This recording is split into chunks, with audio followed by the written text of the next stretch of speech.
আল্লাহ পাকের যে নাজিলকৃত বিধান ওই অনুযায়ী ফয়সালা করা হয়। এটা হলো ইসলাম প্রতিষ্ঠা করা। আমি এখন কি করছি? আমি ইসলামের দাওয়াত দিচ্ছি। এখন আমি কি করছি? দাওয়াত দিচ্ছি। মনে করেন যে আল্লাহ না করুক এখানে কেউ কাউকে ধর্ষণ করলো, নাউজুবিল্লাহ, বা কেউ মদপান করলো, বা কেউ মুরতাদ হয়ে গেল। মুরতাদ বুঝেন কি? ইসলাম ত্যাগ করে চলে যাওয়া। হ্যাঁ, এরকম বড় বড় হুদুদের মতো পাপ কেউ করলো, আমি তাকে কোনো শাস্তি দিতে পারবো না। পারবো না। আর কোনো ক্ষেত্রে আমাদের প্রশাসন এবং বিচার বিভাগও তাকে সেই শাস্তি দিতে পারবে না যা কোরআনে আছে, হাদিসে আছে। আমি খুব নম্রভাবে, সরলভাবে সত্য কথাগুলো বলার চেষ্টা করছি। কোরআনে একজন ব্যক্তি যদি ব্যভিচার করে, ব্যভিচার বুঝি, যেটা এখনকার ফ্যাশন হয়ে গেছে, ঠিক আছে না? 100 বেত্রাঘাত। কত বেত্রাঘাত? যদি অবিবাহিত হয়, যদি অবিবাহিত হয়। আর অবিবাহিতদের এই পরিসংখ্যান কত আল্লাহ ভালো জানেন। তা আমরা দোয়া করে আল্লাহ পাকে সমস্ত পথভ্রষ্ট দিনী ভাই বোনকে আল্লাহর পথে ফিরে আসার তৌফিক দান করুন। সূরা নূরের উপর আমল করার তৌফিক দান করুন। আল্লাহ পাক আমাকেও যেন তৌফিক দেন, আপনাদের সবাইকে তৌফিক দেন। আর যদি সেই ব্যক্তি বিবাহিত হয়, বিবাহিত হলে পাথর নিক্ষেপ করে রজম, অর্ধেক কোমর পর্যন্ত মাটিতে পুঁতে ফেলা, তারপরে পাথর নিক্ষেপ করে রজম করা। আমি এটার ওয়াজ আপনাকে করতে পারবো, এখন দাওয়াত দিতে পারবো যে দেখুন, জেনা থেকে দূরে থাকুন, বা আমরা সবাই জেনা থেকে দূরে থাকি। যদি বিবাহিত হয়ে এই কাজ কেউ করেন তাহলে এই শাস্তি হবে, যদি অবিবাহিত হয়ে কেউ করেন তাহলে এই শাস্তি হবে। কিন্তু আমি আপনাকে শাস্তি দিতে পারবো না। পারবো? এই এখতিয়ার, এই ক্ষমতা, এই অথরিটি আমার কাছে নাই। এমনকি এই শাস্তি কোনো ক্ষেত্রে রাষ্ট্রীয়ভাবেও আপনাকে দেয়া হবে না, বা দিতে পারা যাচ্ছে না। চুরি করলে কি করতে হয়? কোরআন বলেছে হাত কেটে ফেলো। কে বলেছে? কোরআন কার বাণী? এটা কি আমাদের বানানো কোনো কিতাব? নাউজুবিল্লাহ। কোরআনের এক একটা বর্ণ নুক্তা যে আল্লাহর পক্ষ থেকে এসেছে, কোনো সন্দেহ আছে? এবং এর মধ্যে যে প্রত্যেকটা বিষয় সমাধান আছে, এতে কোনো সন্দেহ আছে? তা আল্লাহ পাক বলছেন যদি কেউ চুরি করে, চোর হোক ছেলে অথবা মেয়ে, তাহলে হাতটা কেটে ফেলে দিও, কবজি পর্যন্ত। কি পর্যন্ত? কবজি পর্যন্ত। কিন্তু আমি আপনাকে এটা দাওয়াত দিচ্ছি বা সতর্ক করতে পারি, আমি এটা আপনার উপর বাস্তবায়ন করতে পারবো না, বা কোনো ক্ষেত্রে আমরা রাষ্ট্রীয়ভাবে এটা বাস্তবায়ন করতে পারবো না। এটাই বাস্তবতা। শুধু আমাদের দেশ পারবে না তা নয়, অনেক কান্ট্রি পারবে না, পৃথিবীর প্রায় বেশিরভাগ দেশই পারবে না। যেখানেই এগুলো বাস্তবায়ন করার চেষ্টা করা হবে বা কেউ করবে, তাদেরকে পশ্চিমারা কালো তালিকাভুক্ত করে ফেলবে। আমি বোঝাতে চাচ্ছি যে আল্লাহ পাকের জমিনে তার দিন কায়েম করে দিয়ে গিয়েছিলেন নবী মুহাম্মদ সাল্লাল্লাহু আলাইহি ওয়াসাল্লাম। কত বছরে? 23 বছর। তখন কি চোরের হাত কাটা হতো? হতো না? তখন কি রজমের শাস্তি দেয়া হতো? তখন কি কেউ মদপান করলে বেত্রাঘাতের শাস্তি ছিল? আচ্ছা, তখন কি কেউ মুরতাদ হয়ে গেলে মৃত্যুদণ্ডের শাস্তি ছিল? তখন কেউ যদি ধর্ষণ করত তাকে কি কতলের শাস্তি ছিল? হত্যার বদলে হত্যার শাস্তি ছিল? হাতের বদলে হাত, চোখের বদলে চোখ, কানের বদলে কান, দাঁতের বদলে দাঁত, এই শাস্তি ছিল? মানে নবী সাল্লাল্লাহু আলাইহি ওয়াসাল্লাম যেভাবে ইসলাম প্রতিষ্ঠা করে দিয়ে গিয়েছিলেন, তাতে ইসলামটা 100% আল্লাহর জমিনে প্রতিষ্ঠিত ছিল। এবং ওই বেস বা ওই ফাউন্ডেশনের উপর দাঁড়িয়ে আরও 2.5 বছর এই বিশ্ব শাসন করেছেন আবু বকর সিদ্দিক রাদিয়াল্লাহু আনহু, যিনি ইসলামের প্রথম খলিফা। ইসলামের প্রথম খলিফা। খলিফা শব্দটা আমরা কি পরিচিত? খলিফা মানে কি? আচ্ছা, এখানে একটু বুঝেন। আল্লাহ রাব্বুল আলামিন কোরআনে 2 জায়গায় খলিফার কথা বলেছেন। কয় জায়গায়? ভাই আমি স্টাডি করেই বলছি। কয় জায়গায়? 2 জায়গায়। এক হচ্ছে সূরা বাকারায়, একটা কোথায়? প্রথম দিকে আছে। আরেকটা হচ্ছে সূরা সদে। কোন সূরায়? সদ। সূরা বাকারায় আল্লাহ পাক খলিফা বলেছেন আদম আলাইহিস সালামকে। কাকে? আর সূরা সদে আল্লাহ পাক খলিফা বলেছেন দাউদ আলাইহিস সালামকে। কাকে? আচ্ছা, এবার একটু খলিফা কি এটা বুঝি, তারপরে সামনে যাই।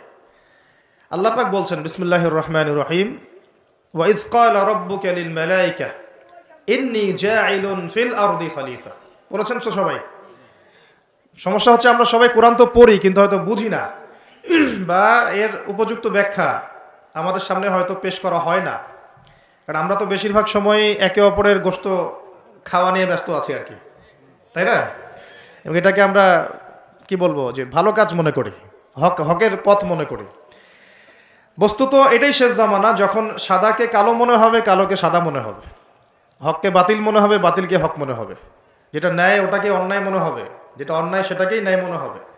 নবী সাল্লাল্লাহু আলাইহি ওয়াসাল্লাম বলে গিয়েছেন, আনতারি জালামাতু রাব্বাতুহা, শেষ জামানায় দাসী তার মনিবকে জন্ম দিবে, দাসী তার মনিবকে জন্ম দিবে, কখনো দাসী তার মনিবকে জন্ম দেয় না। মানে ন্যায় অন্যায়, হক বাতিল, সত্য মিথ্যা, এগুলোর মানদণ্ড উল্টে যাবে। ন্যায় হবে অন্যায়, অন্যায় হবে ন্যায়, হক হবে বাতিল, বাতিল হবে হক। যেটা সত্য সেটাই মিথ্যা মনে হবে, যেটা মিথ্যা সেটাই সত্য মনে হবে, যেটা অন্ধকার সেটাকে আলো মনে হবে, যেটা আলো সেটাকে অন্ধকার মনে হবে। আনতালিদ আলামাতু রাব্বাতুহা, হালালকে মানুষ হারাম করবে, হারামকে হালাল করবে। আমার কথা বুঝতে পারছেন কি না বেশি গভীর হয়ে যাচ্ছে? আমি সহজ করার চেষ্টা করছি। এখন আসেন, আল্লাহ পাক বলছেন, ওয়াইজ ক্বালা রাব্বুকা লিল মালায়েকা, হে নবী মুহাম্মদ বলেন সাল্লাল্লাহু আলাইহি ওয়াসাল্লাম, স্মরণ করেন সেই সময়ের কথা। আল্লাহ নবীকে বলা হচ্ছে স্মরণ করেন সেই সময়ের কথা, মানে মহাবিশ্বের লক্ষ লক্ষ বছর আগে, হয়তো কোটি কোটি বছর আগে। ওয়াইজ ক্বালা রাব্বুকা লিল মালায়েকা, আপনার রব এই ফেরেশতাদেরকে বলেছিলেন। কাদেরকে বলেছিলেন? কি বলেছিলেন? ইন্নী জাইলুন ফিল আরদি খলিফা, আমি এই আরদে মানে পৃথিবীতে আমার খলিফা পাঠাতে চাই। সুবহানাল্লাহ। পৃথিবীতে কেউ ছিল না এর আগে, জিন জাতি ছিল। জিন জাতি, কোন জাতি? জিন জাতি বলে একটা জাতি আছে, বিশ্বাস করেন তো নাকি? আচ্ছা, এখন এই জিন জাতি যখন ফাসাদ সৃষ্টি করে, আল্লাহ পাক ওদেরকে সরিয়ে দেন, দিয়ে আল্লাহ পাক নতুন করে কোনো সৃষ্টি পাঠানোর ইরাদা করেন। তখন ফেরেশতাদেরকে বলেন যে আমি পৃথিবীতে আমার খলিফা পাঠাতে চাই। কি পাঠাতে চাই? শব্দটা আবার বলেন, খলিফা। আচ্ছা, এবার আসেন তো, ফেরেশতারা বলেন আতাজআলু ফিহা, আপনি কি এমন কাউকে সেখানে পাঠাতে চাচ্ছেন, মা ইউফসিদু ফিহা, যে পৃথিবীতে গিয়ে ফাসাদ সৃষ্টি করবে, দাঙ্গা হাঙ্গামা ফাসাদ সৃষ্টি করবে, ওয়া ইয়াসফিকুদ দিমা, এবং একে অপরের রক্ত ঝরাবে, রক্তপাত ঘটাবে। ওয়া নাহনু নুসাব্বিহু বিহামদিকা ওয়া নুকদ্দিসু লাক, অথচ আমরাই তো আপনার প্রশংসা করি, তাসবিহ পাঠ করি, কি প্রয়োজন? আপনি কি এমন কাউকে পাঠাতে চাচ্ছেন যে পৃথিবীতে গিয়ে দুইটা কাজ করবে? ফেরেশতারা বলেছেন কয়টা কাজ করবে? এক, বলেন, ফিতনা ফাসাদ সৃষ্টি করবে। দুই, একে অপরের রক্তপাত ঘটাবে। পুরো বিশ্বের দিকে তাকায় দেখবেন এবার, এই মানব জাতি এই দুইটা কাজ করতেছে, হয় ফিতনা ফাসাদ সৃষ্টি করতেছে অথবা রক্তপাত ঘটাচ্ছে। এখানে ভাই ভাইয়ের রক্ত ঝরাচ্ছে, প্রতিবেশী প্রতিবেশীর, কোনো সময় সামাজিক এক দল আরেক দলের, কোনো সময় এক রাজনৈতিক দল আরেক রাজনৈতিক দলের, কোনো সময় এক বিশ্বের একটা দেশ আরেকটা দেশের। পুরো বিশ্বে ছোট থেকে বড় যে স্তরে আপনি উঠবেন দেখবেন রক্তপাত রক্তপাত রক্তপাত। নবীজি বলে গিয়েছিলেন শেষ জামানায় এই রক্তপাতটা প্রচুর বাড়বে, এত বাড়বে যে হত্যাকারী জানবে না কেন তাকে মারলাম, আর নিহত ব্যক্তিও বুঝবে না কেন আমি মরলাম। সুবহানাল্লাহ, চিন্তা করতে পারেন? গাজার বাচ্চারা জানে না যে কেন তাকে মারা হলো, আর যারা মারছে ওরাও জানে না কি কারণে মারছে, কি অপরাধ ওঠে। ইয়েমেনের বাচ্চারা জানে না কেন বোমটা আসে পড়লো, আর যে ফেললো সেও জানে না কি জন্য ফেললাম। আপনারা রাস্তায় গন্ডগোল করতে যান অনেক সময়, যে বের হয় সেও জানে না কেন, কিসের উদ্দেশ্যে লড়ছি, আর যে মারে সেও জানে না কি জন্য ভাইকে মারলাম। এটা শেষ জামানা। হত্যাকারী ব্যক্তি জানবে না যে কেন আমি হত্যা করছি, মাকতুল জানবে না যে কেন আমি মরলাম। শেষ জামানা হারাজ বাড়বে, হারাজ হারাজ হারাজ। নবীজি বলছেন হারাজ বাড়বে, সাহাবীরা বলছেন হারাজ কি ইয়া রাসূলুল্লাহ? নবীজি বলছেন যে মানে অস্বাভাবিক হারে হত্যাকাণ্ড বাড়তে থাকবে। আমি পরিসংখ্যান দিয়ে দিই আপনাকে দুইটা। শুধু প্রথম বিশ্বযুদ্ধেই এই 4-5 বছরের মধ্যে প্রায় 1.5 থেকে 2 কোটি মানুষ মারা গেছে। কত কোটি? আর আরো বেশি, অনেকে বলেন 2.5 কোটি 3 কোটি, আমি একটা মিনিমাম রেঞ্জ বললাম। আর দ্বিতীয় বিশ্বযুদ্ধে মারা গেছে প্রায় 6 থেকে 7 কোটি। 6 থেকে 7 কোটি। শুধু আমেরিকার একটা পারমাণবিক বোমা যেটা জাপানে পড়েছে হিরোশিমায়, ওতেই লক্ষ লক্ষ লোক মারা গেছে। এখন পর্যন্ত ওদের যে বংশ পরম্পরা, ওই যে পারমাণবিক বোমার যে প্রভাব, এটা এখন পর্যন্ত আছে। নাগাসাকিতে যেটা পড়েছে দ্বিতীয় বোমা, ওটার নাম ছিল ফ্যাটম্যান, আর প্রথমটার নাম ছিল লিটল বয়। এইগুলো অনেক আগের বোম। আর এখনকার পারমাণবিক বোমগুলো কত শক্তিশালী এটা বলার অপেক্ষা রাখে না, একটা পুরো দেশকে এক মুহূর্তে উড়াই দিতে পারে। বাংলাদেশের মতো একটা ছোট্ট দেশ, এরকম ছোট্ট একটা দেশকে একটা বোমা দিয়ে উড়িয়ে দেওয়া সম্ভব। ইংল্যান্ডের মতো একটা দেশকে একটা রাশিয়ান হাইপারসনিক ক্ষেপণাস্ত্র দিয়ে উড়িয়ে দেওয়া সম্ভব। আর এখনকার সমরবিদ্যা নিয়ে যারা ঘাটাঘাটি করেন তারা এটা আশঙ্কা করছেন যে প্রথম বিশ্বযুদ্ধের মতো, দ্বিতীয় বিশ্বযুদ্ধের মতো আরও একটা তৃতীয় বিশ্বযুদ্ধ হয়তোবা বিশ্ববাসী দেখতে যাচ্ছে, হয়তোবা। আল্লাহ ভালো জানেন, আমরা তো গ্যারান্টি দিয়ে বলতে পারবো না, কিন্তু পরিস্থিতি ওইরকমই মনে হচ্ছে।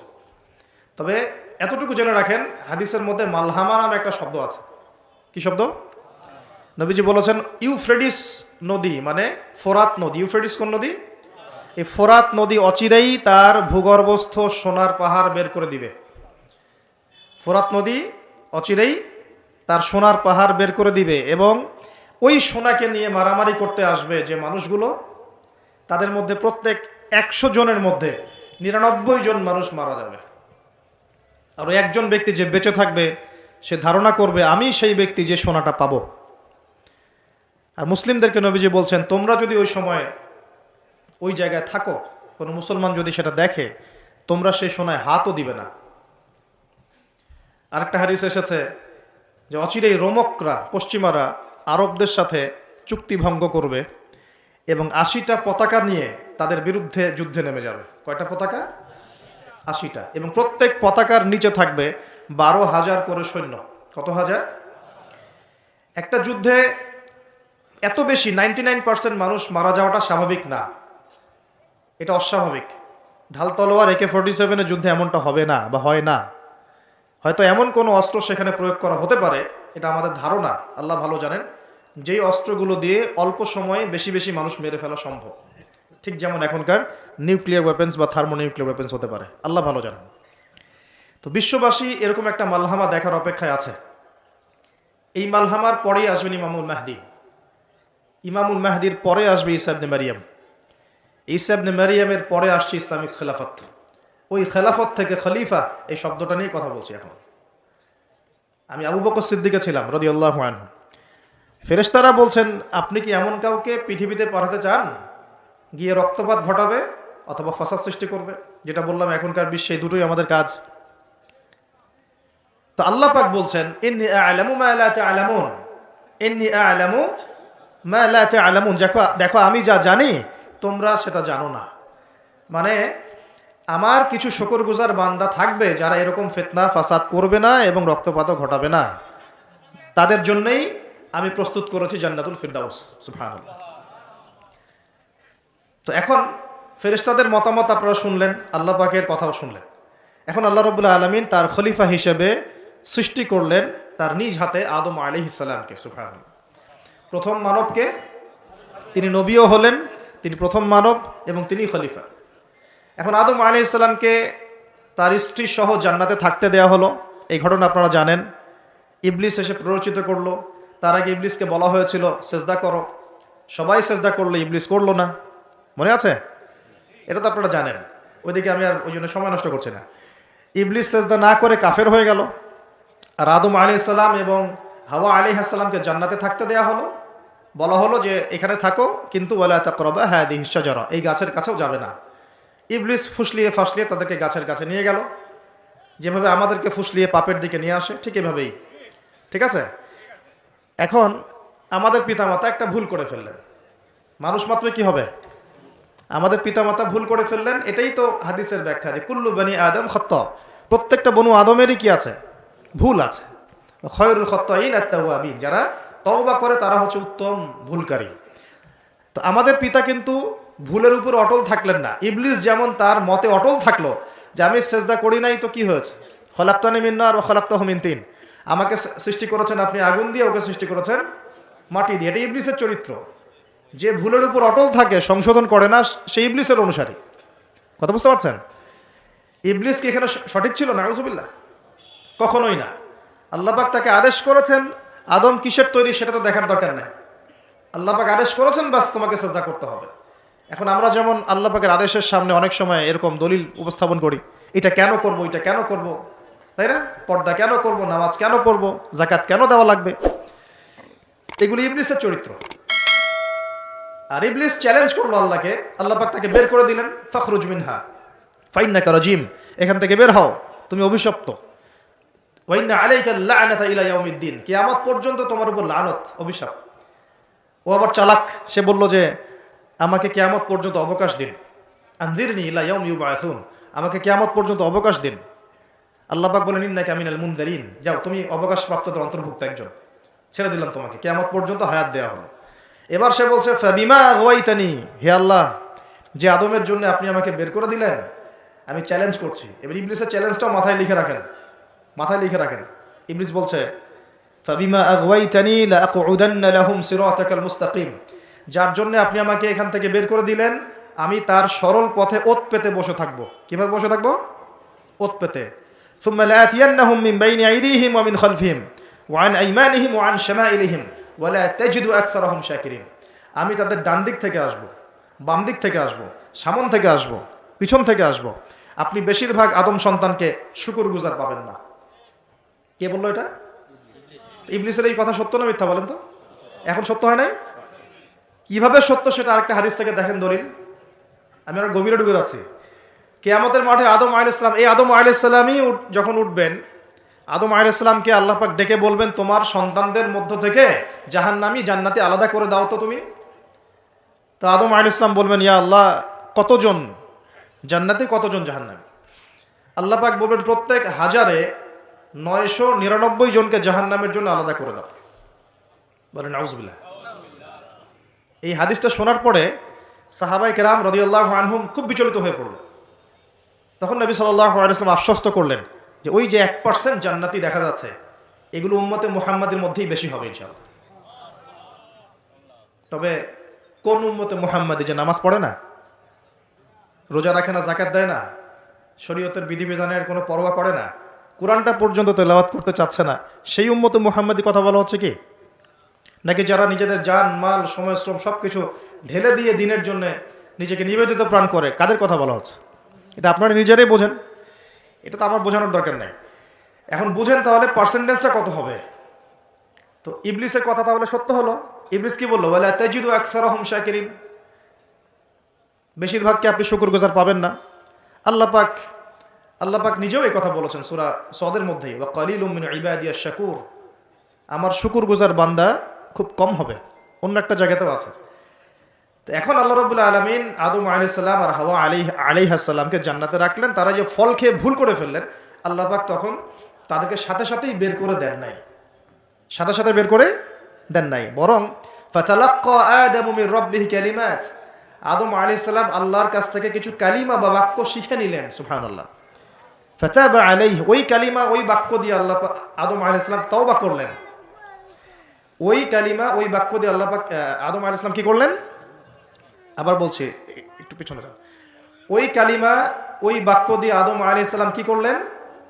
তওবা করলেন। আবার বলছি, ফাতালাক্কা আদামু মির রাব্বিহি কালিমাত, আদম আলাইহিস সালাম তার রবের কাছ থেকে কিছু কালিমা শিখে নিলেন। ফাতাবা আলাইহি, ওই কালিমা দিয়ে আল্লাহ রাব্বুল আলামিনের কাছে তিনি তওবা করলেন।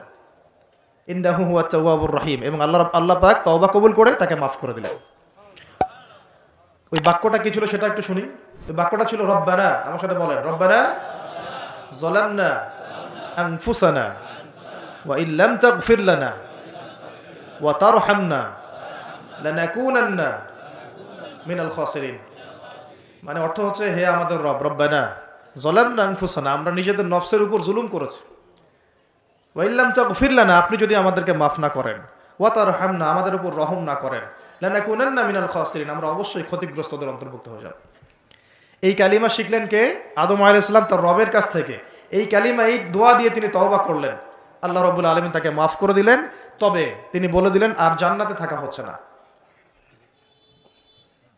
কুল নাহবিতু মিনহা জামিআ, আল্লাহ বলেন তোমরা এখন সবাই পৃথিবীতে নেমে যাও।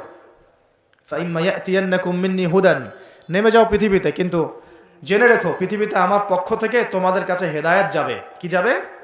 হেদায়েত মানে আসমানি কিতাব, নবী রাসূল, আসমানি কিতাব, নবী রাসূল, এগুলো আসবে তোমাদের কাছে।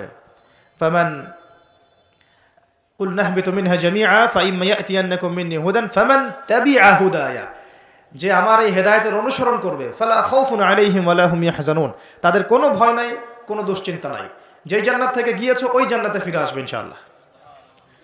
এটা একটা কথা।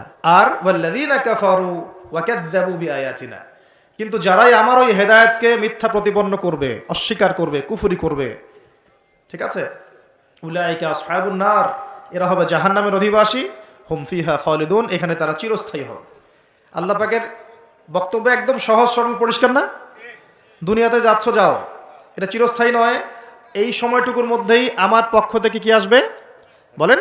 হেদায়েত আসবে, মানে যুগে যুগে নবী রাসূল আসবেন, আসমানি কিতাব আসবে। ফামান তাবিআ হুদায়া, তোমাদের মধ্যে যারা এই নবী রাসূলদেরকে মানবে, আসমানি কিতাব সমূহকে মানবে, তাদের কোনো টেনশন নাই, কোনো ভয় নাই, আবার জান্নাতে ফিরে আসবে ইনশাআল্লাহ। আর যারা নবী রাসূলকে মানবে না, আসমানি কিতাবের পরোয়া করবে না, নিজের প্রবৃত্তির দাসত্ব করবে, উলাইকা আসহাবুন নার, তারা জাহান্নামে যাবে, সেখানে চিরস্থায়ী হবে। হিসাব কি সহজ না কঠিন? একদম সহজ কথা আল্লাহ পাকের। এবার এই যে সিলসিলা শুরু, আদম আলাইহিস সালামকে আল্লাহ পাক কি বলেছেন, কি শব্দটা বলেছিলাম? খলিফা। এবার আদম আলাইহিস সালাম পৃথিবীতে এসে কি আবারও নতুন করে কোনো ভুল করেছিলেন? বলেন তো দেখি। উত্তর না, করেন নাই। মানে কান্নাকাটি করতে করতেই বছরের পর বছর চলে গেছে, শুধু কাঁদতে কাঁদতেই বছরের পর বছর চলে গেছে। পরবর্তী ভুল যেটা আমরা দেখি সেটা হলো হাবিল আর কাবিলের ভুল। কাবিল তার ভাই হাবিলকে হত্যা করেছে, তাই না? হিংসার বশবর্তী হয়ে। ওই যে এখনো দেখবেন আমাদের সমাজে যে ভাইয়ে ভাইয়ে মারামারি, এটা সেই হাবিল কাবিলের সুন্নত। এখানে আমরা কাবিল হব না, হলে হাবিল হব। প্রয়োজনে হাবিল হয়ে থাকবো, তাও কাবিল হতে যায় না। কারণ নবী সাল্লাল্লাহু আলাইহি ওয়াসাল্লাম বলেছেন, পৃথিবীতে প্রথম হত্যাকাণ্ড সংঘটিত করেছে কাবিল। ভালো করে শোনেন, যারা এই পথে আছেন ভালো করে শোনেন। পৃথিবীতে প্রথম হত্যাকাণ্ড সংঘটিত করেছে কাবিল। এ কারণেই কিয়ামত পর্যন্ত যত মানুষ খুন হবে, খুন, এই সমস্ত খুনের পাপের একটা অংশ কাবিলের আমল নামায় গিয়ে যুক্ত হবে। নাউজুবিল্লাহ। মনে করায় দেই, কাবিল একজন নবীর সন্তান। কার সন্তান? নবীর সন্তান। লূত আলাইহিস সালামের স্ত্রী একজন নবীর স্ত্রী। নূহ আলাইহিস সালামের স্ত্রী একজন নবীর স্ত্রী। আবু লাহাব সর্বকালের সর্বশ্রেষ্ঠ মানব মুহাম্মদ সাল্লাল্লাহু আলাইহি ওয়াসাল্লামের চাচা। আবার ফিরআউনের ওই স্ত্রী, তার নাম, দাসীর নাম কি? আসিয়া। তাহলে আমাদের বংশ, আমাদের রং, আমাদের জাতীয়তা, আমাদের অর্থ সম্পদ, আমাদের টাকা পয়সা, আমাদের স্ট্যাটাস, আমাদের ভাষা, আমাদের এই গোত্রীয় বিভাজন, এগুলো আমাদেরকে আল্লাহ পাকের আযাব থেকে বাঁচাতে পারবে না, যদি না আমরা আল্লাহ পাকের হুকুম আহকাম মেনে চলে। একজন নবীর ছেলে কোথায় যাচ্ছে? একজন নবীর স্ত্রী কোথায় যাচ্ছে? লূত আলাইহিস সালামের স্ত্রী কোথায় যাচ্ছে? আবু জাহেল কি আল্লাহ নবী সাল্লাল্লাহু আলাইহি ওয়াসাল্লামের চাচা ছিল না? আবু লাহাব কি চাচা ছিল না? তাহলে কিসের অহংকার? কিসের অহংকার? কিসের ফুটানি? কিসের গর্ব? শুধু তাকওয়াই পারবে আমাদেরকে সেভ করতে, আর কিচ্ছু না। অনেক গভীর হয়ে যাবে, বের হয়ে আসেন।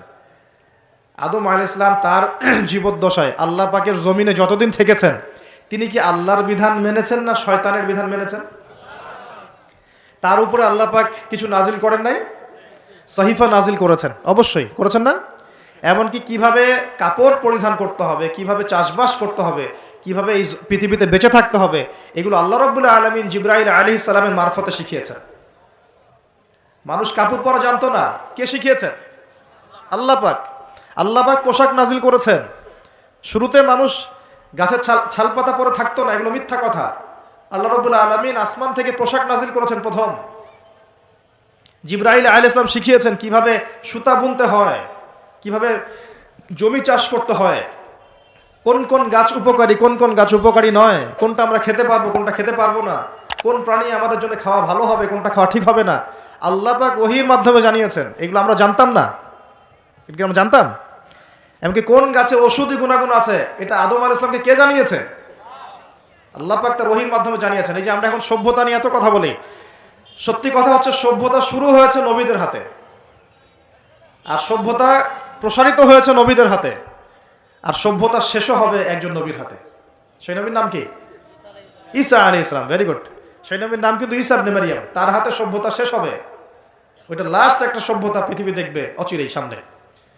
এখন আসেন, আদম আলাইহিস সালাম ছিলেন আল্লাহ পাকের খলিফা এবং তিনি পৃথিবীতে তার আল্লাহ পাকের বিধান দিয়ে নিজে চলেছেন, পরিবারকে চালিয়েছেন, ওই সময় সমাজকে চালিয়েছেন এবং ওই সময় পৃথিবীটাকে তিনি আল্লাহ পাকের বিধান দিয়ে পরিচালিত করেছেন, অন্য কারো বিধান দিয়ে নয়, মন গড়া বিধান দিয়ে তো মোটেই নয়, এবং নিজের রচনাকৃত বিধান দিয়ে তো মোটেই নয়, নিজের প্রবৃত্তিগত অনুসরণ দিয়ে মোটেই নয়, বরং আল্লাহ পাকের পক্ষ থেকে যা এসেছে সেইটা তিনি ফলো করেছেন।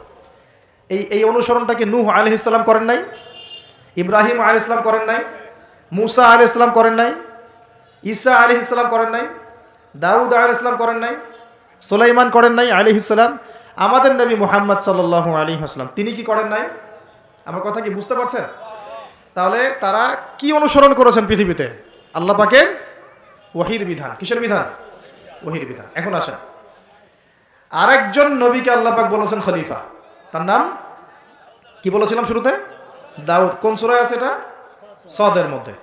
এইখানে আল্লাহ পাক আরো স্পষ্ট করে বলেছেন একজন খলিফার দায়িত্ব কি। খুব মনোযোগের সাথে শুনবেন।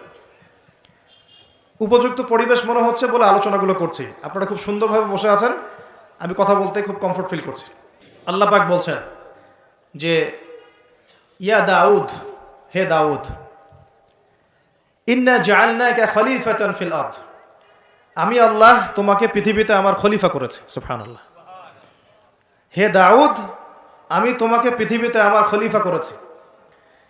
এখান থেকে বলতে গিয়ে আপনাকে বলছিলাম যে দাউদ আলাইহিস সালাম এই জেরুজালেম থেকে 40 বছর বিশ্ব শাসন করেছিলেন। কত বছর? দাউদ আলাইহিস সালাম এই জেরুজালেম থেকে, যেখানে এই লড়াইগুলো হচ্ছে এখন, এখান থেকে তিনি 40 বছর বিশ্ব শাসন করেছেন এবং তারপরে তার সন্তান সুলাইমান আলাইহিস সালাম আরো 40 বছর তার বাবার চেয়েও দাপটের সাথে এই বিশ্ব শাসন করেছেন এবং তারা ছিলেন তখন মুসলিম। তারা ছিলেন তখন কি? মুসলিম।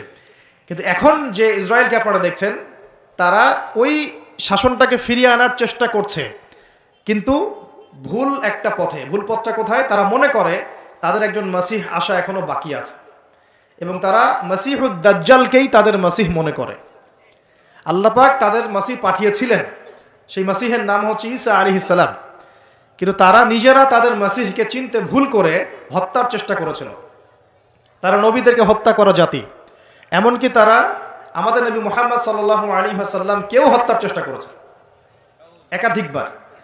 তো তারা মাসিহ ঈসা আলাইহিস সালামকে হত্যার চেষ্টা করেছিল, আল্লাহ পাক তাকে উঠিয়ে নিয়েছেন এবং তাদেরকে পরীক্ষা ফেলে আল্লাহ পাক মাসিহুদ দাজ্জালকেই তাদের কাছে মাসিহ মনে করিয়ে দিয়েছেন।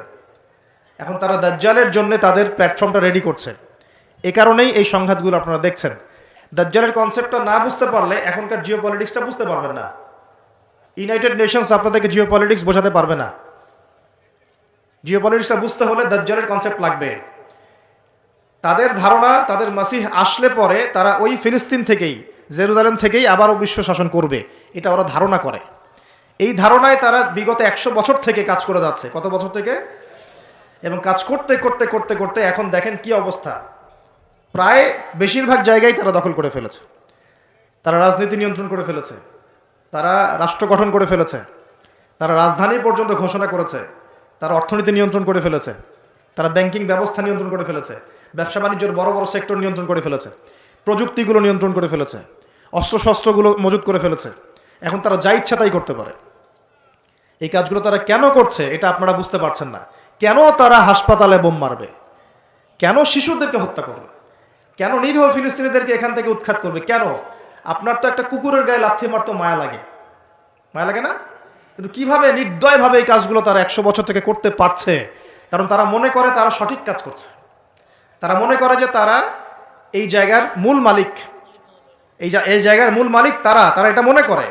এবং তারা নীলনদ, মিশরের নীলনদ থেকে ফরাত নদী পর্যন্ত পুরো জায়গাটাকে হোলি ল্যান্ড মনে করে, পবিত্র জায়গা মনে করে। এবং তারা মনে করে যে আল্লাহ পাক তাদেরকে ওই জায়গাটা দিয়েছেন, এই জায়গায় ফিলিস্তিনিদের থাকার কোনো অধিকার নাই।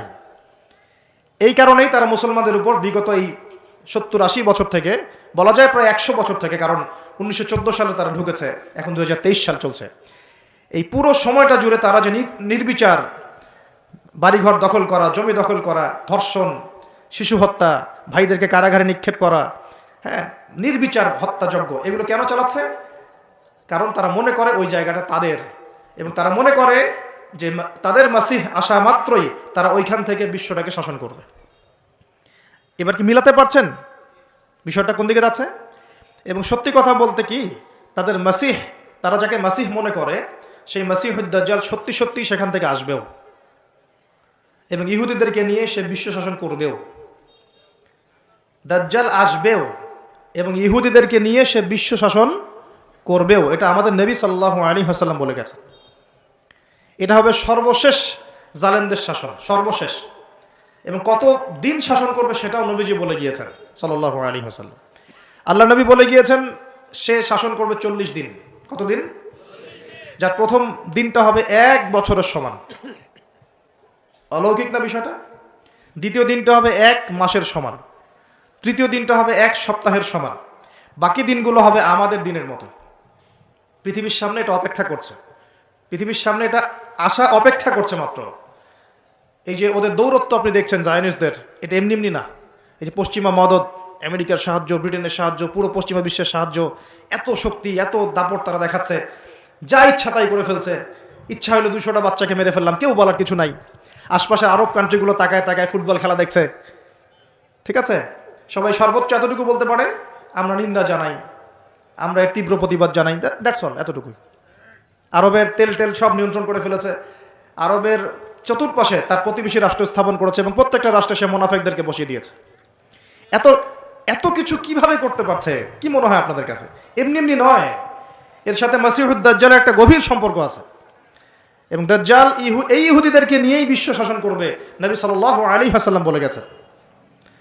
আর এই ইহুদিরা নবীর যুগে কি হালে ছিল? বনু কুরাইজা, বনু কাইনুকা, বনু নাজির, এই 3টা কওমের সাথে আল্লাহর নবী নিজে সশস্ত্র যুদ্ধ করেছেন, করে ওদেরকে বের করে দিয়েছেন মদিনা থেকে। তারপর তারা খায়বারে গিয়ে আশ্রয় নিয়েছে। আলী রাদিয়াল্লাহু আনহু হাতে এই খায়বারও বিজয় হয়েছে।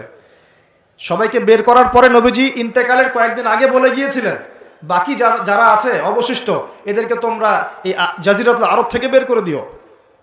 কে বলে গিয়েছিলেন? এখন তার উম্মত দেখেন কি অবস্থা। চারপাশে বসে, ওই জেরুজালেমের চারপাশে আরব রাষ্ট্র রহব আছে, বসে বসে তামাশা দেখছে। 100 বছর হয়ে গেল। তো আমি এই জায়গা থেকে এখানে আসছি, ওইখান থেকেই দাউদ আলাইহিস সালাম বিশ্ব শাসন করেছিলেন। আল্লাহ পাক তাকে বলছেন খলিফা। কি করেছিলেন তিনি? আল্লাহ পাক তাকে বলছেন, ইয়া দাউদ, একটু মনোযোগের সাথে শোনেন, হে দাউদ, ইন্না জাআলনাকা খলিফাতান ফিল আরদ, আমি আল্লাহ তোমাকে এই জমিনে খলিফা করেছি। সুবহানাল্লাহ। এবং ওই জমিন বলতে কিন্তু এখন জেরুজালেম, আরদ মানে এখানে কিন্তু ওই বাইতুল মুকাদ্দাস। তিনি ওখান থেকেই বিশ্ব শাসন করেছিলেন। তোমার দায়িত্ব কি হে দাউদ? তোমার কাজটা কি? ফাহকুম বাইনান নাসি বিল হক, সূরা সাদ পড়ে দেখেন। তোমার কাজ হচ্ছে মানুষের মাঝে, অনুসারী জনগণের মাঝে তুমি ন্যায় বিচার প্রতিষ্ঠা করবা। কি করবা? তার মানে একজন, যে কেউ, একজন মেম্বার হোক, একজন চেয়ারম্যান হোক, একজন এমপি হোক, একজন মন্ত্রী হোক, একজন পিএম হোক, যাকে আল্লাহ পাক যেখানে দায়িত্ব দিবেন, খলিফা হিসেবে তার কাজ কি বলেন তো? ফাহকুম বাইনান নাসি বিল হক, সত্য ন্যায়ের মানদণ্ডে মানুষের মাঝখানে বিচার ফয়সালা করবা, বাস, এটা আপনার কাজ। নেতৃত্ব দিলে দোষের কিছু নাই, নেতৃত্ব পেলেও দোষের কিছু নাই, কিন্তু ফাংশনটা কি? একজন খলিফার কাজটা কি? আবু বকর সিদ্দিক কেমন খলিফা ছিলেন? ওমর কেমন ছিলেন? ওসমান কেমন ছিলেন? আলী কেমন ছিলেন রাদিয়াল্লাহু আনহুম আজমাইন? তারা এই আয়াতের উপর আমল করতেন, ফাহকুম বাইনান নাসি বিল হক, মানুষের মাঝখানে ন্যায় বিচার করো। ন্যায় বিচার কথা বলা হয়েছে, ন্যায় বিচার। এখন ন্যায় বিচার কতটুকু কি হচ্ছে না হচ্ছে এটা আপনারা আমার চেয়ে ভালো জানেন, আমি এইসব নিয়ে কথা বলতে চাই না। কিন্তু আমাদের কাজ এতটুকুই, যাকে আল্লাহ পাক যেখানে দায়িত্ব দিবেন ন্যায় বিচার। আরো আল্লাহ বলছেন, আয়াতটা শেষ হয়নি, আরো সামনে একটু আছে। আল্লাহ পাক বলছেন, ওয়ালা তাত্তাবিউল হাওয়া, ন্যায় বিচার করো এবং নিজের হাওয়া প্রবৃত্তির অনুসরণ করো না, নিজের মন গড়া বিধানের অনুসরণ করো না, নিজের প্রবৃত্তির দাসত্ব করো না। যদি করো তাহলে কি হবে? ইউদিল্লাকা আন সাবিলিল্লাহ, তাহলে আল্লাহ পাকের এই সরল পথ থেকে ওই প্রবৃত্তির অনুসরণ তোমাকে বিচ্যুত করে দিবে। কার কথা এগুলো? আল্লাহর কথা। ইন্নাল্লাযীনা ইউদিল্লুনা আন সাবিলিল্লাহ, পরের আয়াত, নিশ্চয়ই যারা আল্লাহ পাকের সরল পথ থেকে বিচ্যুত হয়ে গেছে, লাহুম আযাবুন শাদীদ, তাদের জন্য কঠিন শাস্তি আছে। আযাবুন শাদীদ মানে কঠিন শাস্তি আছে, বিমা নাসু ইয়াউমাল হিসাব, এই কারণে যে তারা হিসাবের দিনটা ভুলে গিয়েছে। এই দুইটা আয়াত আমি শোনাই দিলাম আপনাকে। আল্লাহ পাক যাকে যেখানে দায়িত্ব দিবেন সব সময় এই দুইটা আয়াত মাথায় রাখবেন যে আল্লাহ পাক আপনাকে দাউদ আলাইহিস সালামের মতো কাজ দিয়েছেন, আল্লাহ পাক আপনাকে আদম আলাইহিস সালামের মতো কাজ দিয়েছেন। যাকেই দেখ X Y Z whoever he is, এটা আমাদের দেখার বিষয় না। আমরা ধর্মতাত্ত্বিক দৃষ্টিকোণ থেকে শুধু মূলনীতিগুলো বলবো। তাহলে এখানে খলিফার কাজ কি বুঝতে পারলাম? মানুষের মাঝে ন্যায় বিচার প্রতিষ্ঠা করা, প্রবৃত্তির দাসত্ব না করা। যদি করি তাহলে কঠিন শাস্তি অপেক্ষা করছে। এখন আসেন, আল্লাহ নবী সাল্লাল্লাহু আলাইহি ওয়াসাল্লাম কি এই আয়াতের উপর আমল করে যান নাই? গিয়েছেন না যান নাই? তার জীবদ্দশায়, তার 23 বছরের এই নববী জীবনে কেউ কখনো জুলুমের শিকার হয়েছিল? বলেন তো, কেউ বলতে পারবে বুকে হাত দিয়ে যে একজন মানুষ জুলুমের শিকার হয়েছে? তার রেখে যাওয়া ইসলামের এই প্ল্যাটফর্মের উপরে আবু বকর সিদ্দিক শাসন চালিয়েছেন 2.5 বছরের মতো। আবু বকর সিদ্দিকের সময় কি কেউ জুলুমের শিকার হয়েছিল? তিনি কি এই আয়াতগুলোর উপর আমল করেছিলেন না করেন নাই? তাহলে তিনি একজন সফল খলিফা ছিলেন। আমরা খলিফা এবং খেলাফা দুটার ব্যাখ্যা বুঝতে পারলাম। যে খলিফা আল্লাহ পাকের বিধান মেনে বিচার ফয়সালা করে, ওই শাসন ব্যবস্থাটাকেই বলা হয় খিলাফা। এটা নতুন কোনো মৌলবাদী শব্দ নয়, আমরা ভুল বুঝি, আমাদেরকে ভুল বোঝানো হয়। একজন খলিফা যে আল্লাহ পাকের বিধান অনুযায়ী বিচার ফয়সালা করে, তার ওই শাসন ব্যবস্থাটাকে বলা হয় খিলাফা, যেটা আসবে সামনে ঈসা আলাইহিস সালামের হাতে। এখন আপনি সর্বোচ্চ পর্যায়ে যান বিশ্বের, ইউনাইটেড নেশনস, এখানে খিলাফা কায়েম আছে? অনেস্টলি বলেন, এখানে কি আল্লাহর বিধান দিয়ে বিচার ফয়সালা করা হয়, নাকি ওদের পশ্চিমাদের মন গড়া বিধান দিয়ে করা হয়? 100-200 কেন, একদিনে যদি 1000টা বাচ্চাকেও বোম মেরে হত্যা করে দেয়, তারপরে ওরা ইসরায়েলের পাশেই থাকবে, বলবে আমরা আমাদের বন্ধুর পাশে আছি। আমাদের যদি এর পরেও চোখ না খুলে, তাহলে নিশ্চিত আমরা ইন্টারনালি ব্লাইন্ড, আধ্যাত্মিকভাবে অন্ধ হয়ে গেছে। আর যারা অন্ধ তারাই তো অন্ধ দাজ্জালের অনুসরণ করবে। আমি জানি আমাদের উপরের লেভেলে যারা আছেন তারা এগুলো সব ভালো করেই বোঝেন, কিন্তু পরিবেশ পরিস্থিতির কারণে অনেক সময় তারা সত্য কথা বা সাহস করে অনেক কিছু বলতে পারেন না, কারণ তারা অবশ্যই বোঝেন, তারা মুসলিম পরিবার থেকে এসেছেন। আমাকে বলেন, তাদের যে সিস্টেম, এই সিস্টেমের মধ্যে যে অর্থ ব্যবস্থাটা আছে, এটা সুদ ভিত্তিক না সুদ বিবর্জিত? তাহলে এটা কি আল্লাহ পাকের কোরআনের সাথে গাদ্দারি হয়নি? তাহলে ওর আন্ডারে থাকলে কি আমরা সত্যিকারের খেলাফা কায়েম করতে পারবো? সম্ভব না। ওর যে মিডিয়াগুলো চালায়, এই মিডিয়াতে ও যা মানুষকে বোঝায় তাই। একজন মুসলমানকে যদি ও সন্ত্রাসী রূপে উপস্থাপন করে, সারা বিশ্ব বলে হ্যাঁ ও সন্ত্রাসী। একজন ব্যক্তি, আমি নাম মেনশন করছি না, গণহারে মানুষ হত্যা করেছে, তাকে শান্তিতে নোবেল পুরস্কার দেওয়া হয়েছে। এই হলো ওদের চরিত্র। মিডিয়া, ওদের পলিটিক্যাল সিস্টেম, ব্যাংকিং সিস্টেম, ওদের প্রযুক্তি, এগুলো কোনটা মুসলমানের স্বার্থে? কোনোটা কি মুসলমানের স্বার্থে? সবগুলো করেছে ওরা ওদের স্বার্থে। ওখানে গিয়ে আমরা সর্বোচ্চ কি করতে পারি? আমরা হয়তো ওই যে ফিডেল ক্যাস্ট্রোর মতো একটা ভাষণ দিতে পারবো, অথবা ওই গাদ্দাফির মতো একটা ভাষণ দিতে পারবো। যারাই সেখানে দাঁড়িয়ে লম্বা লম্বা লেকচার দিয়েছে, গরম গরম বক্তব্য দিয়েছে, ওদের সবাইকে হয় মেরে দেওয়া হয়েছে, না হলে ক্ষমতাচ্যুত করা হয়েছে। আমাদের চোখ কবে খুলবে? এটা একটা কুফরি শক্তি। এটা এই পৃথিবীর সবচেয়ে বড় শিরক, সবচেয়ে বড় তাগুত, সবচেয়ে বড় কুফর। এর গোড়ায় গিয়ে আমাদেরকে আঘাত করতে হবে, এবং সেই আঘাতটা আমরা করতে পারবো না, আমরা জানি। সেই আঘাতটা করবে ইমামুল মাহদি এবং ঈসা আলাইহিস সালাম। আমি জানি আমরা কিছু করতে পারবো না, এবং আমি আপনাকে করতেও বলছি না কিছু, ভবিষ্যৎটা বলে দিচ্ছি ইনশাআল্লাহ। এই বৈশ্বিক এই শিরক আর কুফর তাগুতের গোড়ায় শিকড়ে আঘাতটা করবে কে? ইমামুল মাহদি এবং ঈসা আলাইহিস সালাম। তারপরে আবার জেরুজালেম থেকে বিশ্ব শাসন হবে ইনশাআল্লাহ। তখন প্রত্যেকটা মুসলমানের হক অধিকার রক্ষা করা হবে।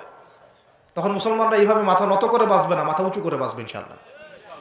এত সহজ যে মুসলিম বাচ্চাদেরকে বোম্বাইয়ে হত্যা করে ফেললো। আমি আপনাদেরকে দলিল দিলে রাত 2টা-3টা বেজে যাবে। একজন সাহাবীর হত্যার প্রতিশোধ নেওয়ার জন্য নবী সাল্লাল্লাহু আলাইহি ওয়াসাল্লাম 30,000 সৈন্যবাহিনী রেডি করে রোমানদের বিরুদ্ধে যুদ্ধ করতে পাঠিয়েছে। কয়জন সাহাবী? আবার একজন দিনী বোন, মুসলিম রমণী মহিলা সাহাবীর ইজ্জতের বিনিময়ে পুরা বনু কুরাইজার সাথে নবী যুদ্ধ করেছেন। নবী একজন রাষ্ট্রদূত পাঠিয়েছিলেন, খ্রিস্টানরা ওই রাষ্ট্রদূতকে হত্যা করেছিল। ওই একজন সাহাবীকে হত্যার প্রতিশোধ নেওয়ার জন্য আল্লাহ নবী সাল্লাল্লাহু আলাইহি ওয়াসাল্লাম মুতার যুদ্ধে চলে গিয়েছেন। কি মনে করেছে মুসলমানদেরকে ওরা? যা ইচ্ছা তাই করবে?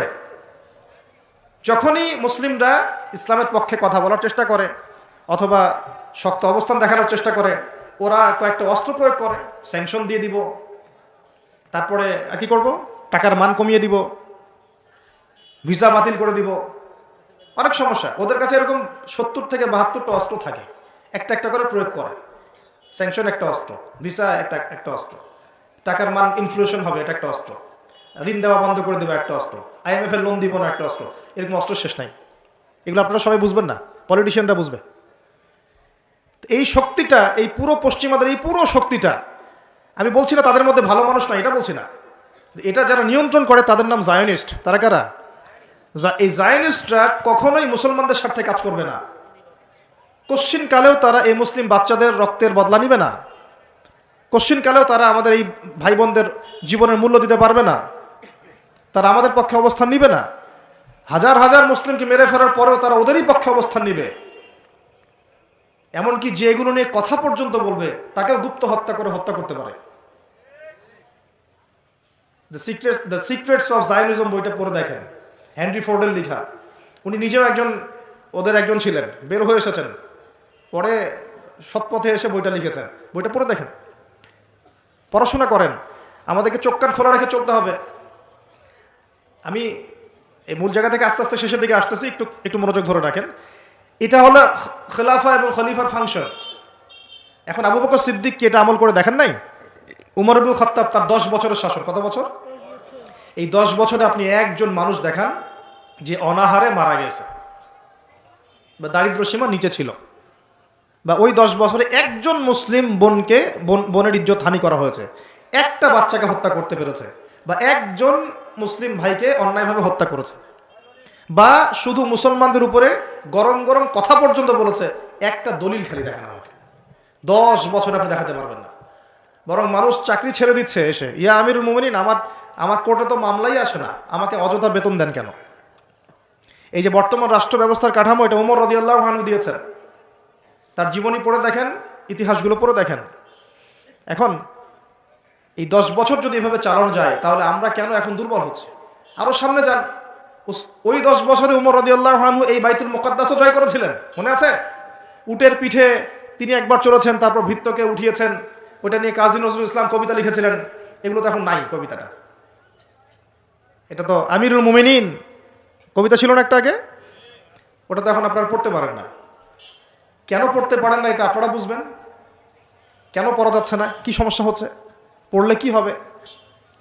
কোথায় নিয়ে যাচ্ছি আমরা বাচ্চাদেরকে? এখন কোন দিকে নিয়ে যাচ্ছি বাচ্চাদেরকে আমরা? আসলে ইসলামের শিক্ষা ছাড়া আপনি যত শিক্ষায় শিক্ষিত করেন না কেন, পরকালে আপনি পস্তাবেন, আমরা পস্তাবো না। পরকালে আপনি পস্তাবেন যে আমি আমার সন্তানকে কেন এই শিক্ষা দিয়ে আসলাম না। হয়তো আজকে রব্বির হামহুমা কামা রব্বায়ানি সগীরা বলতে পারতো, এখন তো সেটাও পারছে না। উসমান রাদিয়াল্লাহু আনহুর খেলাফতের পর আরো 12 বছর, কত বছর? একটা ঘটনা দেখান আমাকে, মুসলিমদের অধঃপতনের বা মুসলমানদেরকে অপদস্থ করেছে একটা ঘটনা দেখেন। এরপর আলী ইবনে আবি তালেবের আরো প্রায় 1.5-2 বছর, ওই সময় দেখেন। আমি বলেছিলাম 1200 বছর প্রায়। তারপর উমাইয়ারা শাসন করেছে প্রায় 97 বছর। কত বছর? নিজেদের মধ্যে অনেক সমস্যা হয়েছিল। যেমন এখন আমাদের সবাই মুসলিম ভাই, পলিটিক্যালি নিজেদের মধ্যে সমস্যা হয় না? এরকম সমস্যা হয়েছিল উমাইয়া খেলাফতেও, উসমান রাদিয়াল্লাহু আনহুর সময়ও, আলী ইবনে আবি তালেবের সময়ও। কিন্তু কখনো বাইরের শত্রুদের কাছে আমরা পরাজিত হই নাই। মানে আমার ঘরে কি সমস্যা আছে, আমি সেটা ঘরে বুঝবো। ভাইয়ের সাথে ভাইয়ের সমস্যা হচ্ছে, ওকে ঠিক আছে, হাতাহাতি হয়েছে, মারামারি হয়েছে, অস্ত্র নিয়ে মুখোমুখি হয়েছি, এটা আমার ঘরের সমস্যা। কিন্তু বহির্বিশ্বে মুসলমানদের উপর চোখ রাঙিয়ে কথা বলেছে এমন একটা জাতি খুঁজে পাওয়া যায় না। 97 বছর উমাইয়ারা করেছে। তারপরে আব্বাসীয়রা এসেছে। আব্বাসীয়রা এসে প্রায় 550 বছর চালিয়েছে। কত বছর? এর পর আসছে মামলুক, তারপরে ফাতেমিরা, ওইদিকে কর্ডোভাতে ছিল ইসলামিক খেলাফত, ওই আন্দালুসিয়ায়, এখনকার স্পেন, ইতালি, এগুলো সব আমাদের ছিল। তারপরে সালাহউদ্দিন আইয়ুবী রাহিমাহুল্লাহর আইয়ুবী শাসন এসেছে। তারপরে জেঙ্গিদের শাসন এসেছে। মোগলদেরটা জানেন আপনারা, আফগানদেরটা জানেন, এমনকি হিন্দুস্তান পর্যন্ত দেখেন নাই? এটা পুরো আমাদের আওতাভুক্ত ছিল এক সময়, ইংরেজরা আসার আগ পর্যন্ত। এভাবে বিশ্ব এগিয়ে গেছে ইসলামের হাত ধরে। কখনো কাউকে জোর করে ফোর্স করে মুসলমান করানো হয় নাই। কখনো কোনো অমুসলিমের অধিকার খর্ব করা হয়নি, এবং একজন অমুসলিম যদি আমাদের আন্ডারে থাকতো তার অধিকার সবার আগে নিশ্চিত করা হয়েছে। জাকাত সবাই প্রদান করত, সলাত আদায় করত, সবাই কোরআনওয়ালা ছিল, ওলামায়ে কেরামদেরকে সম্মান করা হতো, মসজিদ মাদ্রাসা গড়ে তোলা হয়েছিল, সুদ ছিল না, মানুষ হালাল খেত, এবং মুসলিমদের একটা ঐক্যবদ্ধ সামরিক শক্তি ছিল। আস্তে আস্তে আস্তে আস্তে বিগত বেশি দিন না, আমার স্টাডি হচ্ছে বিগত মাত্র 100 থেকে 150 বছর, লাস্ট 100 থেকে 150 বছরে আমাদের পুরো টেবিলটাই উল্টে গেছে মনে হয়। এক্স্যাক্টলি উসমানী খেলাফতের পতনের সময় থেকে 1914 সালে এটার পতন ঘটেছে, প্রথম বিশ্বযুদ্ধের সময়। এরপর থেকেই কেন জানি এই যে বিগত 100 বছরে পুরো বিশ্বের চিত্রটাই উল্টাই গেল।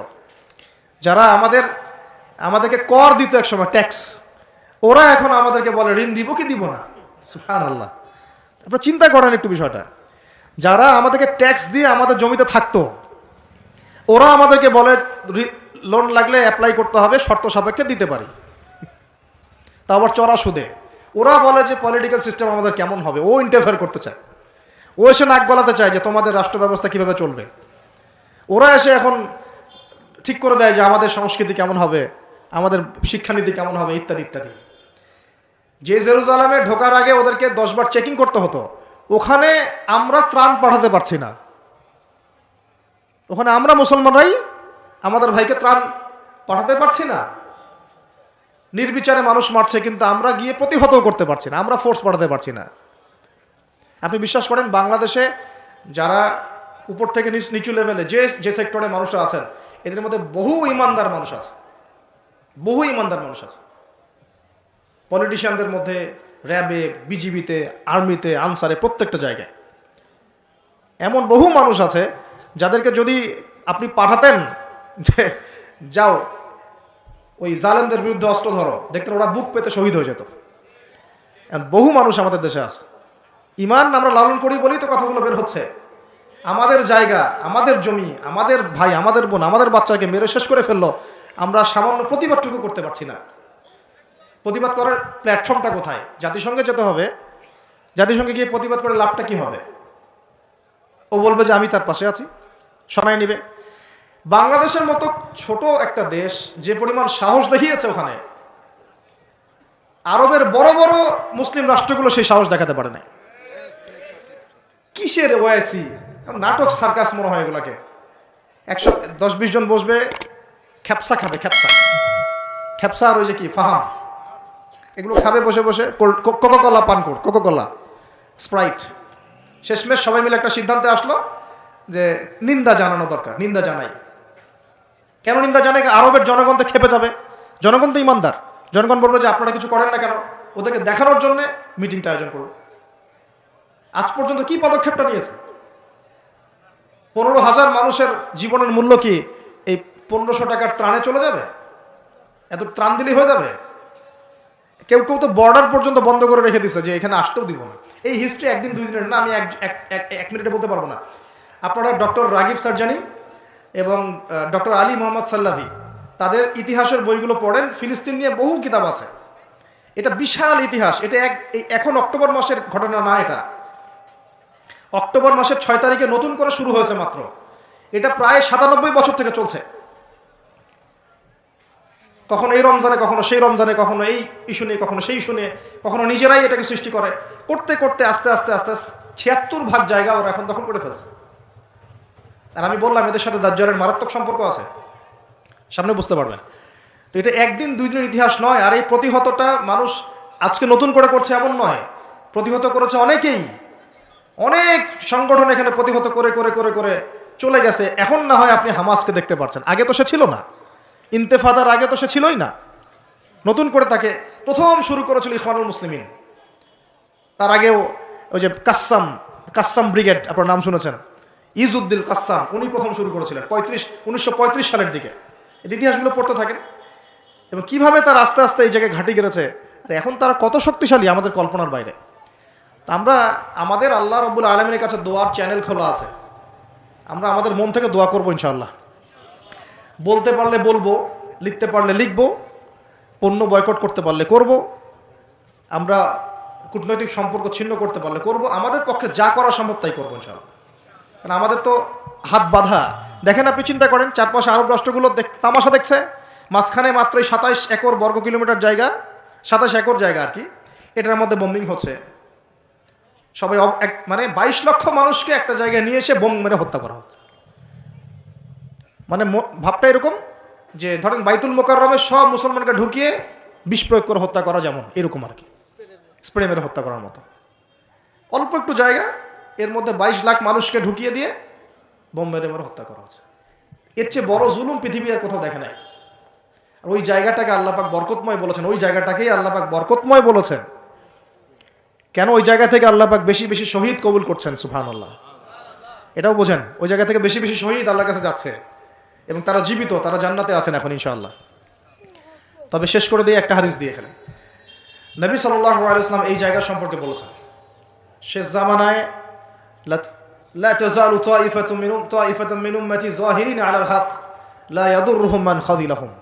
আল্লাহ নবী সাল্লাল্লাহু আলাইহি ওয়াসাল্লাম বলেছেন, আমার উম্মতের একটা দল, সবাই না, একটা দল চিরদিন হকের উপর থাকবে, তারা যুদ্ধ করতে থাকবে, বিরোধিতাকারীরা তাদের কোনো ক্ষতি করতে পারবে না দুর্ভিক্ষ ছাড়া। কি ছাড়া? এই যে এখন বুঝতে পারছেন, দুর্ভিক্ষ ছাড়া, পানি নাই, খাবার নাই, বিরোধিতাকারীরা ওদের কোনো ক্ষতি করতে পারবে না দুর্ভিক্ষ ছাড়া। এবং সাহাবীরা জিজ্ঞাসা করছেন, ইয়া রাসূলুল্লাহ, তারা কোন এলাকায় যুদ্ধটা করবে? নবীজি বলছেন যে বাইতুল মুকাদ্দাস ওয়া মা হাওলাহা, বাইতুল মুকাদ্দাস এবং তার চারপাশে।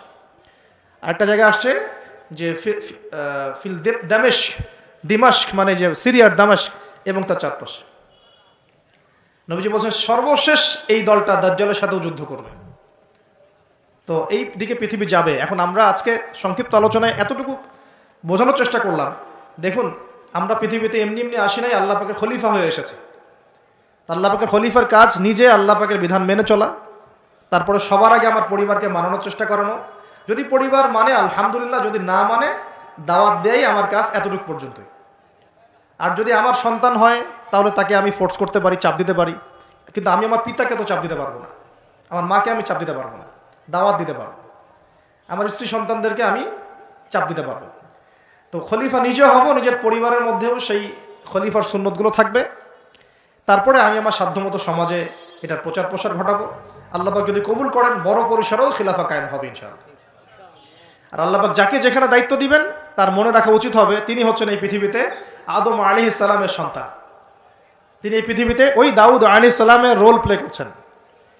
এরপরে তার সাধ্য অনুযায়ী সে ইসলাম কেন্দ্রিক সমাজ গঠনের চেষ্টা করবে। যদি না পারে বা প্রতিবন্ধকতা থাকে, ওজোর আপত্তি আল্লাহর কাছে পেশ করবে। আর যদি একেবারেই অস্বীকার করে, কুফরি করে, তাহলে তার শাস্তি আল্লাহ পাক তাকে দিবেন। আর সর্বশেষ কথা হলো, এই খিলাফার বদৌলতেই 4 খলিফার যুগ থেকে, এই যে আমি আপনাকে 1914 সাল পর্যন্ত দেখালাম, এই মুসলিম বিশ্ব দাপটের সাথে মাথা উঁচু করে বেঁচেছিল। আর বিগত 100 বছরে যখন এগুলো আস্তে আস্তে উঠে গেছে, ড্যামলিশ হয়েছে, তখন আস্তে আস্তে পুরো টেবিলটাই উল্টে গেছে। এখন সত্যি কথা বলতে পুরো ওয়ার্ল্ডের যত বড় বড় অস্ত্রশস্ত্র সেগুলো ওদের হাতে। ওটার দাপট আপনাকে ভয় দেখায়, ওটা সবচেয়ে বড় পাওয়ার। তারপরে প্রযুক্তিগুলো ওর হাতে, মিডিয়াগুলো ওর হাতে, ওদের হাতে, অর্থনৈতিক সিস্টেম, সুদভিত্তিক ব্যাংকিং সিস্টেম ওদের হাতে, যতগুলোর নাম বলে না, federal reserve, IMF, world bank, সব ওদের। তো এখন এই অবস্থাতে বিশ্বটা চলছে, এটা কি চিরস্থায়ী হবে? উত্তর হচ্ছে না, এটা চিরস্থায়ী হবে না। আজকে হোক আর কালকে হোক আর 100 বছর পরেই হোক, এটা চিরস্থায়ী হচ্ছে না ইনশাআল্লাহ। কখন চিরস্থায়ী হবে না? যখন একটা প্রজন্ম গড়ে উঠবে, যেই প্রজন্ম তাদের মুসলিম বীর সেনাদের ইতিহাস জানে, শেকড় চিনে, যেই প্রজন্ম 5 ওয়াক্ত নামাজি, মাশাআল্লাহ, তাহাজ্জুদ গোজার, হালাল খায়, যারা আদর্শ পরিবার গড়ার চেষ্টা করে, যারা সৎ কাজে আদেশ করে, অসৎ কাজে নিষেধ করে, যারা ইউনাইটেড, ঐক্যবদ্ধ, বিভক্ত না, যারা আল্লাহর বিধানের সামনে মাথা পেতে দেয়, অন্য কোনো তাগুতি বিধান তারা মেনে চলে না, যারা ইসলামটাকে আবারও বিশ্ব বিজয়ী করার ফিকির করে, চিন্তা করে, ওইভাবে কাজ করে, ইনশাল্লাহ ওই রকম প্রজন্ম যখন আসবে তখন বিজয় দেখতে পারবো ইনশাল্লাহ। তবে আমার মনে হয় না যে এখন সেই প্রজন্ম আছে বা চলছে, আমার মনে হয় না। কারণ এখন আমরা বেশিরভাগ ক্ষেত্রেই দুনিয়া নিয়ে ব্যস্ত হয়ে গেছি। আমরা অনেকেই নামাজ ছেড়ে দিয়েছি। কোরআন তো মাশাআল্লাহ আমরা বললাম প্রথমে যে অনেকেই পড়তে জানি না, সুন্নাহ মাফিক জীবনযাপন করছি না। পরিবার তো আসলে কি বলবো, নিজের বলতে নিজেরই খারাপ লাগে। অনেক পরিবার এখন জাহান্নামের টুকরা হয়ে গেছে, জাহান্নামের টুকরা হয়ে গেছে। সৎ কাজে আদেশ সবাই করছি না, অসৎ কাজে নিষেধ সবাই করছি না। ভাইয়ে আমরা গোশত খাওয়া নিয়ে ব্যস্ত হয়ে আছি, খালি মারামারি, কাটাকাটি, দাঙ্গা হাঙ্গামা। এমনকি দাড়ি টুপিওয়ালা মানুষরাও এখন একে অপরের গোশত খাচ্ছে বসে বসে। অনেকেই কে কার ভুল ধরতে পারবে, কে কাকে অপদস্থ করতে পারবে, কে কাকে জাতির সামনে ছোট করতে পারে, মানে এগুলোই মনে হচ্ছে আমাদের কাজ। অথচ আমরা মূল লক্ষ্য থেকে কোথায় সরে গেলাম, মূল লক্ষ্যটা থেকে কত দূরে সরে গেলাম। আল্লাহ পাক আমাদেরকে সেই মূল বিষয়গুলো বোঝার তৌফিক দান করুন। ঘরের পাশে আগুন লাগলে কি ভাই আপনি এখানে ভাইয়ে তর্ক করবেন? আগুন আগে নিয়ে ভাবো। পুরো বিশ্বে আগুন জ্বলে গেছে, আগুন জ্বলছে পুরো বিশ্বে। তারা অঘোষিত ক্রুসেড রচনা করেছে, অঘোষিত, ঘোষণা দিয়ে রচনা করে নেই, ভিতরে অঘোষিত ক্রুসেড রচনা করেছে। ওরা একটা জিনিসই চিনে যে লা ইলাহা ইল্লাল্লাহ কালিমা কে পড়ে ওকেই ধরতে হবে। ওদের চিন্তা এরকম। সবার না, আমি বলছি ওদের মধ্যে সবাই খারাপ তা বলছি না, কিন্তু জায়নিস্টদের কথা বলছি আমি। আপনাকে দেখবেন আপনি শিয়া না সুন্নি, আপনি আহলে হাদিস না হানাফি, আপনি শাফিঈ না হাম্বলি, আপনি বাংলাদেশি না পাকিস্তানি, এগুলো কিছু দেখতে আসবে না। ওরা শুধু চিনে একটা কালিমা লা ইলাহা ইল্লাল্লাহ মুহাম্মাদুর রাসূলুল্লাহ। যারাই পড়ছে এদেরকে ধরো, টার্গেট করো। তারা মুসলিম এবং ইসলামকে মিটিয়ে ফেলতে চায়। আল্লাহ পাক কোরআনে ওটা বলেছেন, ইউরিদুনা লিইউতফিউ নূরাল্লাহি বিআফওয়াহিহিম। তারা আল্লাহ পাকের এই নূর মানে কোরআন হাদিস ইসলাম এটাকে মুখের ফুৎকারে নিভিয়ে ফেলতে চায়। আল্লাহ বলছেন ওয়াল্লাহু ইউতিম্মু নূরাহ, কিন্তু আল্লাহ পাক তার নূরকে প্রজ্বলিত করবেন। ওয়ালাউ কারিহাল কাফিরুন, যদিও এই কাফেররা এটা পছন্দ করে না। মানে এটা প্রজ্বলিত করার দায়িত্ব আল্লাহ পাকই নিয়েছেন। কখন হবে? 2-3টা আয়াত বলে শেষ করে দেই খালি। আল্লাহ পাক বলেছেন ইন তানসুরুল্লাহ ইয়ানসুরুকুম, তোমরা যদি আল্লাহকে সাহায্য করো, মানে তোমরা যদি আল্লাহর দ্বীনকে সাহায্য করো তাহলেই আল্লাহ তোমাদেরকে সাহায্য করবেন। এমনি সাহায্য নামবে না। এই যুগটা আবরাহার যুগ না, যে আবরাহা হস্তি বাহিনী নিয়ে হেঁটে যাবে আর আসমান থেকে পাখি আসবে ঝাঁকে ঝাঁকে, আবাবিল তৈরন আবাবিল নেমে আসবে, এটা সেই যুগ না। এখানে আপনাকে আপনার রিজিকের ফয়সালা যেমন নিজেকে করতে হয়, কাজ করতে হয় না, আকাশ থেকে মান্না সালোয়া পড়ে, রিজিক আল্লাহ দেন, কাজ আমাকে করতে হয়। ঠিক একইভাবে দিন প্রতিষ্ঠার ক্ষেত্রে ওইভাবেই কাজ না করলে আল্লাহ রাব্বুল আলামিন আসমান থেকে বিজয় দিবেন না। ইন তানসুরুল্লাহ ইয়ানসুরকুম, তোমরা যদি আল্লাহকে সাহায্য করো তবেই আল্লাহ তোমাদেরকে সাহায্য করবেন। ওয়া ইউসাব্বিত আকদামাকুম, তোমাদের পা আল্লাহ পাক সুদৃঢ় করে দিবেন ইনশাআল্লাহ। সুবহানাল্লাহ। আরো বলেছেন আল্লাহ পাক ইন্নাল্লাহা লা ইউগাইয়িরু মা বিকওমিন, আল্লাহ পাক কোনো কওমের অবস্থা ততক্ষণ পরিবর্তন করেন না। শুনে নেন, আল্লাহ পাক কোনো কওমের অবস্থা ততক্ষণ পরিবর্তন করেন না হাত্তা ইউগাইয়িরু মা বিআনফুসিহিম, যতক্ষণ না তারা নিজেরা নিজেদের অবস্থা পরিবর্তনের চেষ্টা করছে। আল্লাহ পাকের কথার উপর কোনো কথা নাই, এর উপর কোনো ওয়াজি নাই, আমাদের কথা তো কিচ্ছু না। আল্লাহ পাকের কথার উপর কোনো কথাই নাই। ইন তানসুরুল্লাহ ইয়ানসুরকুম, তোমরা আল্লাহকে সাহায্য করো, আল্লাহর দ্বীনকে সাহায্য করো, আল্লাহ তোমাদেরকে সাহায্য করবে। ওয়া ইউসাব্বিত আকদামাকুম, পা শক্ত করে দিবেন ইনশাআল্লাহ, কেউ টলাতে পারবে না। আর ইন্নাল্লাহা লা ইউগাইয়িরু মা বিকওমিন, মনে রাখো আল্লাহ পাক কোনো কওমের অবস্থা, কোনো জাতির অবস্থা ততক্ষণ পরিবর্তন করেন না যতক্ষণ না হাত্তা ইউগাইয়িরু মা বিআনফুসিহিম, যতক্ষণ না তারা নিজেরা নিজেদের অবস্থা পরিবর্তনের চেষ্টা করছে। আর সর্বশেষ কথা আল্লাহ পাক বলছেন ওয়া ইন তাতাওয়াল্লাউ, যদি তোমরা মুখ ফিরায় চলে যাও, তোমরা যদি মুখ ফিরিয়ে উল্টা দিকে চলা শুরু করো, যেমনটা আমরা করছি আর কি এখন, তাহলে আল্লাহ কি করবেন? আল্লাহ বলছেন ইয়াস্তাবদিল কওমান গায়রাকুম, আল্লাহ তোমাদের সবাইকে সরিয়ে দিবেন। বলে নাউজুবিল্লাহ। ইয়াস্তাবদিল কওমান গায়রাকুম, আল্লাহ পাক তোমাদের সবাইকে সরিয়ে দিয়ে নতুন কওম নিয়ে আসবেন। সুম্মা লা ইয়াকুনু আমসালাকুম, তারা তোমাদের মতো হবে না, তারা তোমাদের মতো অপদার্থ হবে না। কিভাবে সরাতে পারেন?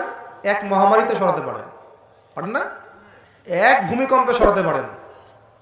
5-6 মাত্রা ভূমিকম্প হলেই শেষ, ঢাকা শেষ, একদম 60% মানুষ দেখবেন ডেড, নাউজুবিল্লাহ। তাহলে কিসের বড়াই, কিসের? আল্লাহ পাকের কোরআনের আয়াতগুলো থেকে আমরা শিক্ষা নিব না? ওয়া ইন তাতাওয়াল্লা ইয়াস্তাবদিল কওমান গায়রাকুম সুম্মা লা ইয়াকুনু আমসালাকুম। সর্বশেষ আল্লাহ পাক বলেন ইয়া আইয়ুহাল্লাযীনা আমানু, হে মুমিনগণ, ইসবিরু, তোমরা সবর করো। ইসবিরু ওয়া সাবিরু ওয়া রাবিতু, তোমরা সবর করো, সবরের প্রতিযোগিতা করো এবং তাকওয়া অবলম্বন করো এবং তোমাদের আখের গোছাও, তোমরা প্রস্তুতি নাও, তোমরা এসব বিজয়ের প্রস্তুতি নাও, লাআল্লাকুম তুফলিহুন, যাতে করে তোমরা সফল হতে পারো। আল্লাহ পাক আমাদের সবাইকে আলোচনা বোঝার তৌফিক দান করুন। আল্লাহ পাক আমাদের সবাইকে তার জমিনে তার খলিফা হওয়ার তৌফিক দান করুন।